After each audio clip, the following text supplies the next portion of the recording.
Hello guys, what's up? May nagtatanong pala sa akin guys kung Ilonggo daw ako guys. Ito guys yung kasama natin sa barko guys, yung puging vlogger na si Daniel Cavilla guys. Damn! Ngayon sasagutin natin guys. A few moments later. Ting, may tanong ako sa'yo, Ting. Ilonggo ka, Ting? Paano mo nalaman na Ilonggo ako?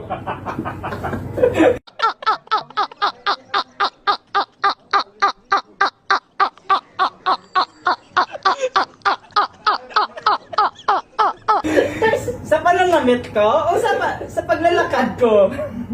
Sa salita mo eh.